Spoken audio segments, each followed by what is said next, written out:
Mamangda Jammu Kashmir Thugai Kibodo. Masi Akoida Toro have a guarantee like Teva. Toro came to Haraga, Nongalaga, Kanamachi talk limit.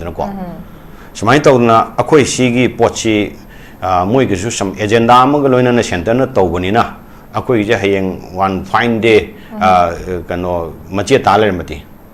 They can do anything. Qua, Moi Shanta the Payamina. Masi winning oil hiding actually table. Adu Masigi Pochi days the Akwiki stand up Torogo. Laubineva Akwiki Mogi party de Haitarequa. Manipur gi Mogi parties de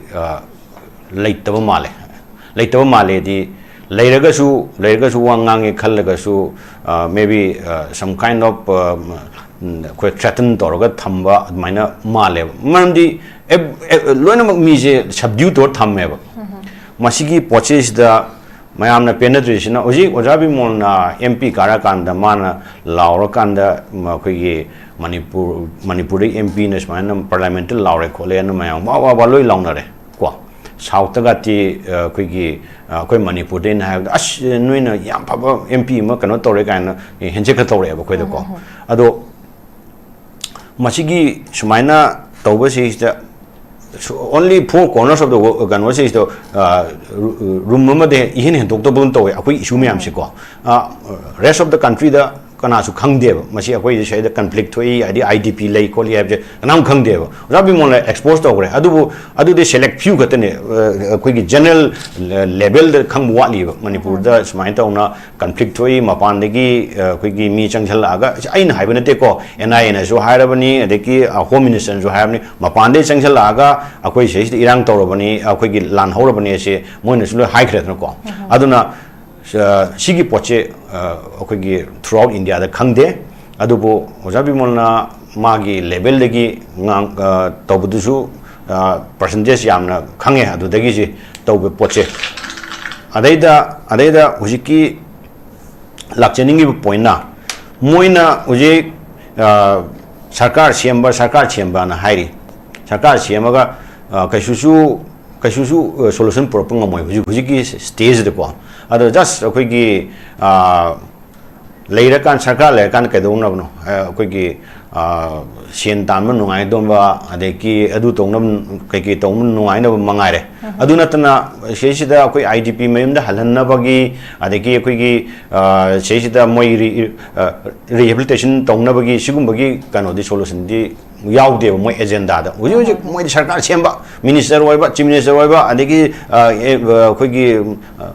Cabinet Paihoba, Sini, other than a Kaitaway, Masagi, Mayam, the Uchab, the Hope never. Sini, Adun Tobani, and that Tobani, as if Kamta, Quiggy, Kangdaba, me the Pangangangodona, Sigi Pochi, Taudanaba, Quiggy, Mayam Nasu, Paniam Nasum, Chajan Tonabani, Moidi, Quiggy, one way, the Ngangodona, the Ngamani, and Kasu, late. Aquina Halaga, Ngang, look at Taniality, Moy Tabiduna Table. Adubu, Moy as a true Manipuri Amoinadi.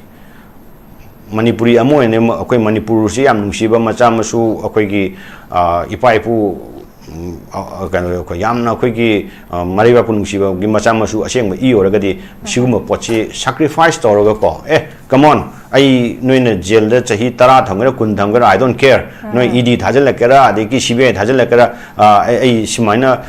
Togde, or color Havagi, she guts to the Maya, Aina Zunate, Mayan, Ubiram and Kanam, she guts to go. Aduna, Mashi, quite best in the Quigi. Ngai tabani koi center kari to no magi ngasai moi agenda chen kari to do no khoto moigi BJP ki kuki kangpu sing ju suspend to bosunate ama to bosunate moi dum thammi song ju dum thammi aduga masista yaraga leibo kangpu sin ai tashen ngai je yaraga lei akoi si thabak to matamda ngasai gi Tolo Pangini Waribo, Tolo Pangini, Adeki Amatoni, Ada Aigi boss to na Yadre Haragati, I Tabak Toke, hai tab na trane ko ai ngon the comfortable loidraba ai gi integrity solaba ai gi private life to solaba adu di I'm putting down my paper hai do neba to ke hai do neba sigi to pong ngamdri se kari gi no hai bodu mayam na loi khangnar ba ngatani adu seisida khoi gi akhoi na sum hai bada khoi gi mina su kanoma khalam ba yam to be akdubu akhoi na ngangjari sidi chumnu gi khoi gi प्रजाना पांबदो अदुगी पोतु अखोइना sum पुसनजरकपनी okay अदुगा अखोइगी होय फामिना बसिमक्ति यामनमक मयामगी पुपनमकी अपांबा मयामगी suggestion मयाम तोइना पुखतपा फम अदुबु पुखतलकपा होंगरपसे अखोइगी ममांगज फमगी मिफम सिंगिदा अदु माइ पांग फामिना बंगमदबा स्वाइदा दम पुंजन बंगमदबा फम हमगे अदुमक लेबसिमक्सु लाइबक थिबनी आई अजा सामदम लाक्चगे जा अखोइगी ओजागी Ahaan बिगी round Koyna Apet मानबा question दम लाक्चगे करमाइन थंबिनिंगी फामिना भाई बसिमक्के दम फबनी मयामगी अपांबनी पुंजन भाई बसिमक्ति अदुबा पुंजलक नकनबा होनरकपा अदगिदी अखोइ ngamaktaba swaida makak lakpase haitare kamain thambini na chume sai khoi gi tada anin ju haibi re ko khoi gi punjan base khwai digi phabane do punjan man chin de pangai highway wani initiative to yaw ra gadi kai ni pulni wari bo ko ai just tamuno go son highway da gi matung in akhoi gi india block ena akhoi gi kano sigi group tu na khoi na memorandum piraga ko CM the memorandum piraga suman all political party ama kobiro home minister bu orsu prime minister bu orsu ungtang unaraga masigi akoi gi conflict hoise ungtang akoi price to si akoi ungtang high si wakulu si lotion bin ba to si habda initiative lok tre ba ko madegi lok tabde akoi se ngairaga governor dung pire hanagi governor dung pire ko ada pi kan se da governor su yengsi tausi haraga ma dum kemta hai gi tawgidre arei di akhoi si akhoi gi tohung khangdre tohung aduga phaminna ba sigi phaminna ragadi akhoi da differences mayam do karino akhoi na solve to ngamni haiba nate akhoi gi kamain tawna se peace ki road map se kamain cm si ke kamaina akhoi siman normal si langna kamain tawse khosi ke center da hairaga tawgado pochina karino adiki internal akhoi swaida singada pochina karino hai pochi loin khanraga thokado ngatne ba sigum pochi mayam je totally absent no reba adu akhoi gi mana ngasai gi akhoi na matam du da sinbiyo na haiba matam du da moi former chief minister boiro adegi former ministers boiro moi mafo una phangdabda khoi mayam puro kai una adugi kano du su dum kona khoi realize to reba moi bu na phangdabda khoi mayam puro ga sigi burning issues da kamaina prime minister na tra home minister na kamaina entertain to ko to roi da kan tu ena khoi tong ni ba ko adubu public interest koi mangwe adabni na public ki koi property mangi me thawai mangi mi sima mayam si da koi se shop tong na ba na mayam hona baje khoi so dum matung gi leba ko masai sida aina hajin ngona matam du da mana ujik unaji konaji have the man initiative peace initiative or say all political party gi khoi gi meeting je sinba ngamda ba si moi gi center de gi khoi gi aya ba piram moi ba ko aya piram adu ne man otherwise ma su mai te gi e chelim ne ke da wi to ke shop to ni ngoi de no adu bu mathak te gi kana khutu mim thin grebda फेलाव याबजान ते मोइसि दे को वाबो कन ngang ya de aduna ma di huji taseng na hadi huji party da lejaraga su ma di huji cm oidre na huji ki oja bimol na hairi ba khoi ki Faminnarga kai to ba haibasi fajana ungtang tanabna pharoidra na aiju khanje maramdi moidi huji taseng na hagadi kai hisiga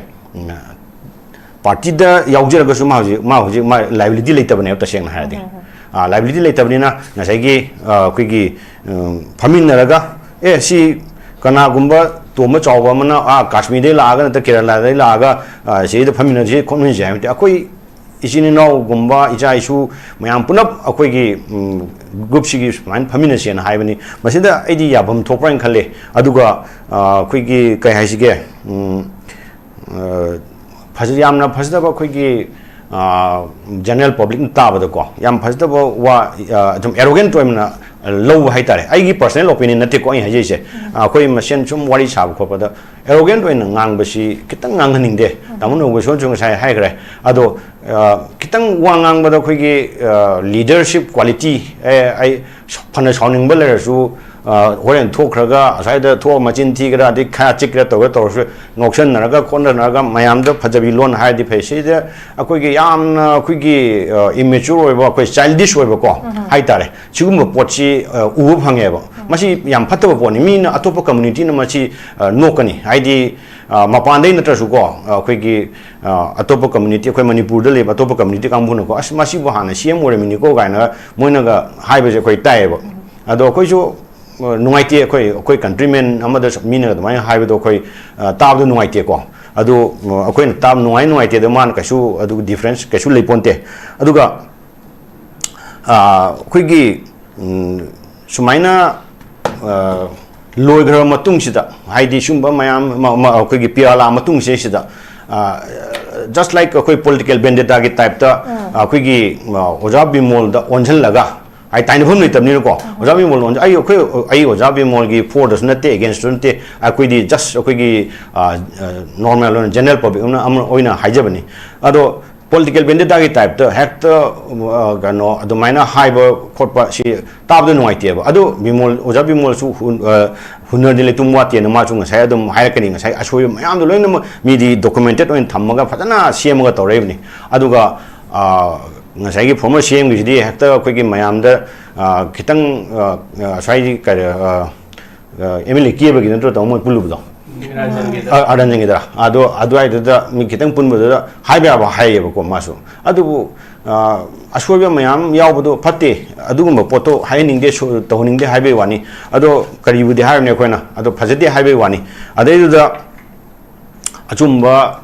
aranba karino hai bu di akoi general public sing su apang mana te loin khangi taru nga tani ta bai o na sum ta bai wani madai da uji oja bi mon na uji mamang da ko gi ba do maina hai gi ba do maina mana su adum huji open arm de le ma di ko ai hai di thong lao na hang do thami ma gi di dum aduga moi mana ko da lak tram ni na moi na sin biro hai bane sin ba si ju mu kamai siluni I don't think moi na ju ai kan silak to man de wa kan da di sigi pochi atu bi matam da ko si akoi gi yam concern noi ba akoi gi anyone oishun yam concern noi ba citizen amoina ai gi wakhan da di Faminnarga kai lege kai lete ki haiba se si is na quite best solution oigani ai wakhan da okay thank you so much Faminasi habada koi punna faminna haning ba apam badi koi sim panelist akumang na koi gi han bagi round chu phungdok pire masida yadabagi pot amakak leibase punjin banga maktabe wafam se masisi ma leire ahan dadi si pundraga di phamdraga di tanaba koi gi debate koi ga jan babung na bagation thabi ki if possible yaraga di koi nakad ani maki se koi media house na bo oitaraga so masida silla kana tawba do that will be very interesting and effective also if adugi kanu dum lakta naga di koi concern taw jage ai kanu aduna ai aloiba round gi sei kanu da oja sambalak chining se oja ana koi gi any kind of criticism na jaga koi gi verbal exchange have smile lak matam sa koi gi mp ga masung former koi gi chief minister ga mag ngarang handi tong rakpa verbal word of exchange so lo political conduct of form ma to black ba haidare masina oi de problem sida sigi matang na solution puro oi na mayam na haidi bani sandi pura pangai ring matang kida sigum ba puna mag sa koi de bot focus ro ka man ba lo political conduct of form ma lak ba ni am de pining ba message ka ino have get so concern am like ka main tham pining usa aina sai aham su panjagi dune si tasengna koi gi political vendetta man le ba si ko ado amarom da ngasai gi kitang koi tho hai ba da prime minister Narendra Modi se for the record ko ma se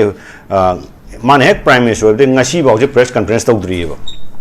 ngasi ba press conference tawdri ado ma moi gi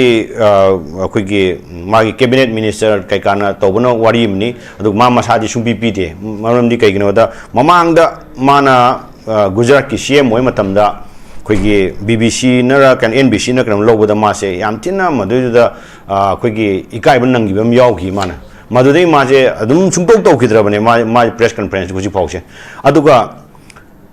adugi party duna ngasai gi akoi siresu leine adugi unit ama leimni aduna hujik open debate haigadra open discussion haigadra hujik taunaren khalaji mayamna sinna kotna against all odds lying khalaji ado lawe ba moidi kaigino haida moidi ngasai gi akoi gi praja gi pressure hai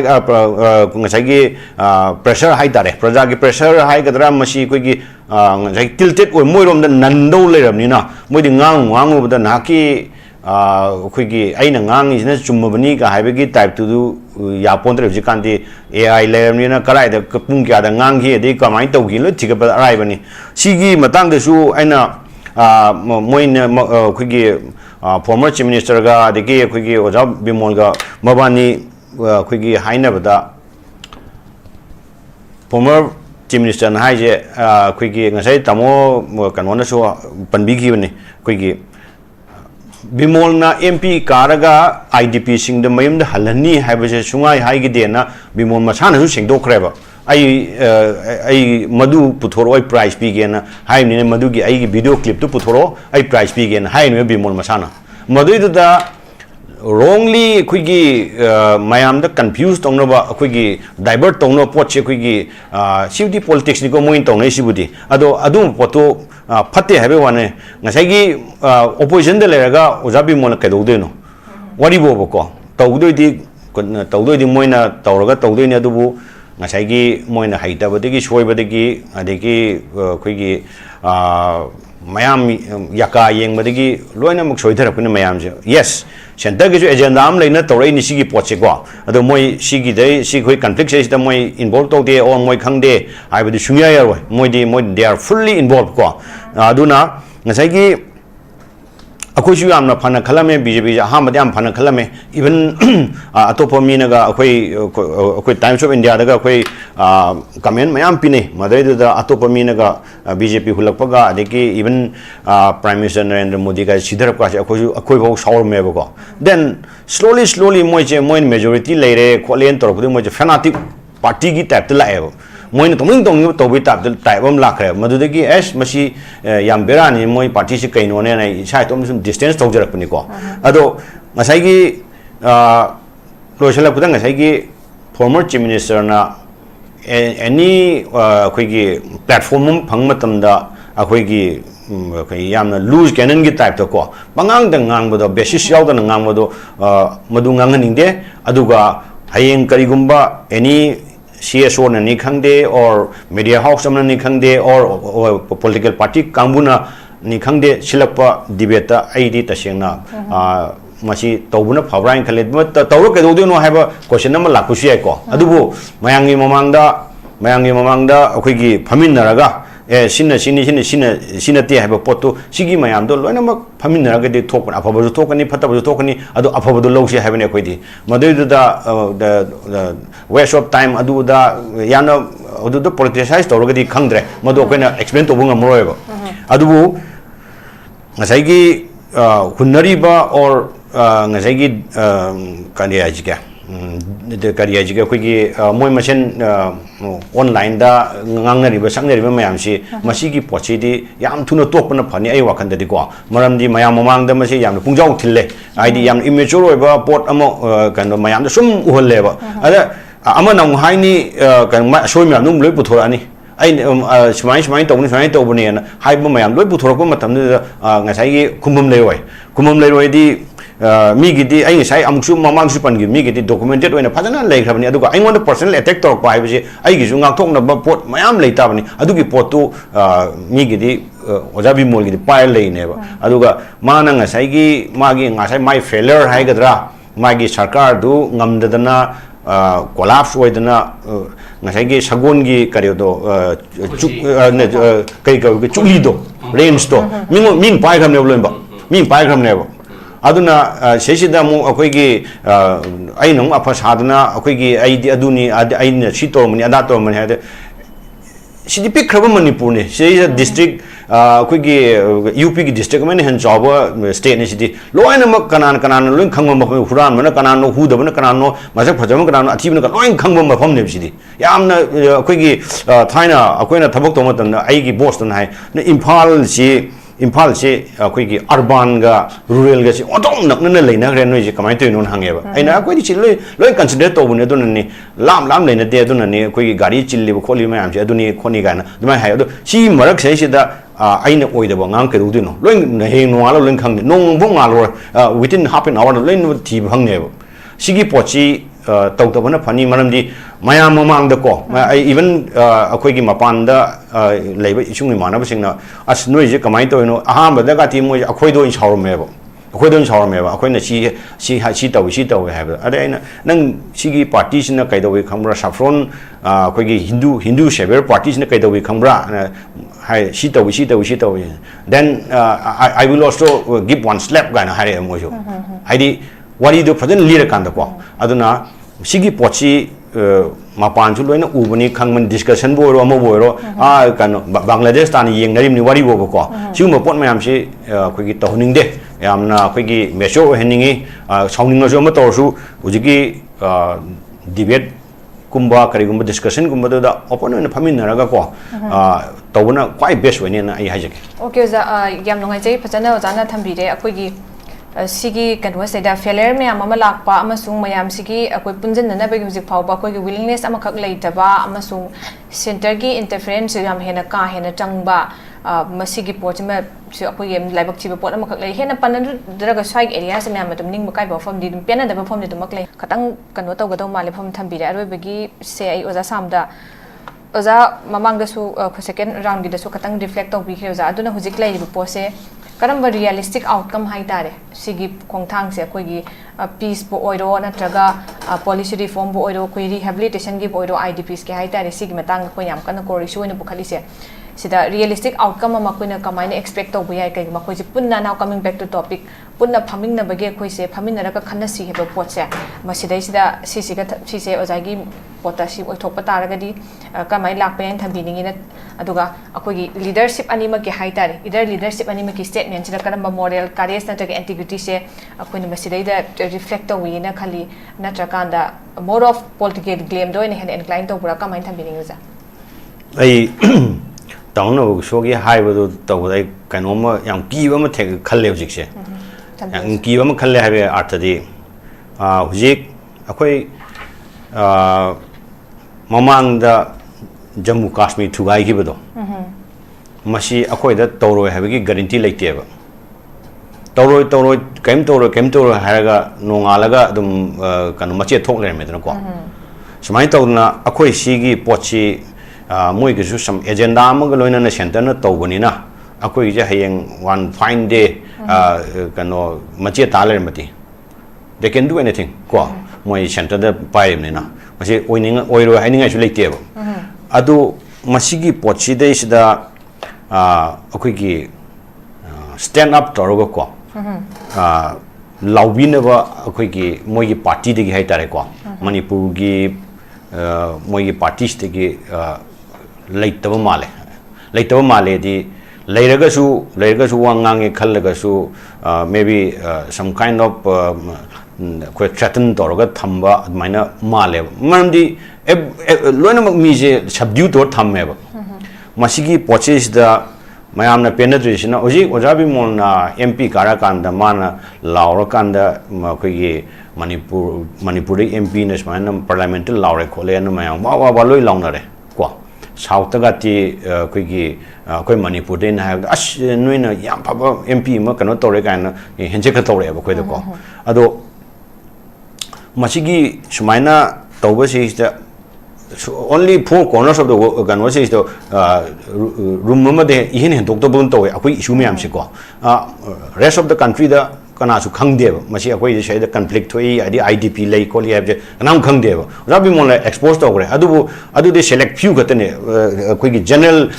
level द खंग वालीब मणिपुर द स्माइन तौना conflict थोई मपान दगी अखोई मी चंगल आगा आइन हाइब नते को एनआई न जो हायरबनी अदगी होम मिनिस्टर जो हायरबनी मपान दे चंगल आगा अखोई सेस इरांग तौरबनी अखोई लान हौरबनी से मोइन सुल हाइख्रे को अदुना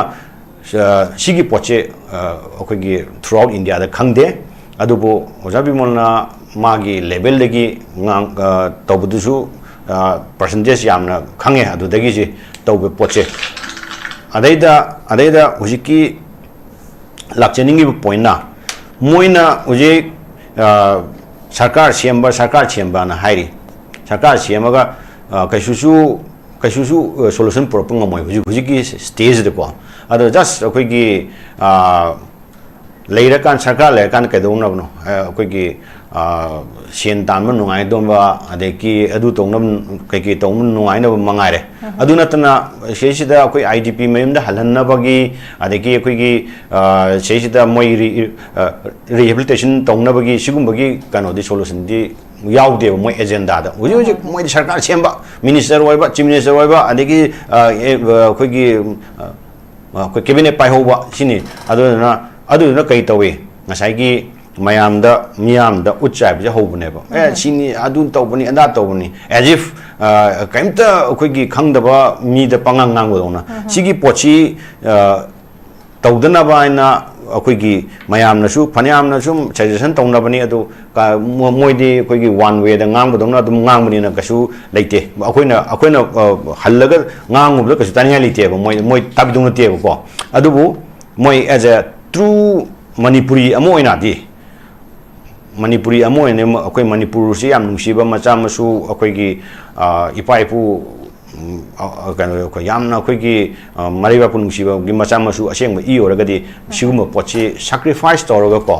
कम ऑन आई नोइने जेल द चही 10 थंगरा 20 थंगरा आई डोंट केयर नोइ ईडी थाजल लकरा अदेकी सीबीआई थाजल लकरा आई सिमाइना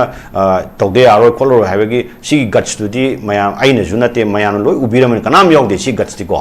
अदुना मसी क्वाइट बेस्ट थिंग दि खुगी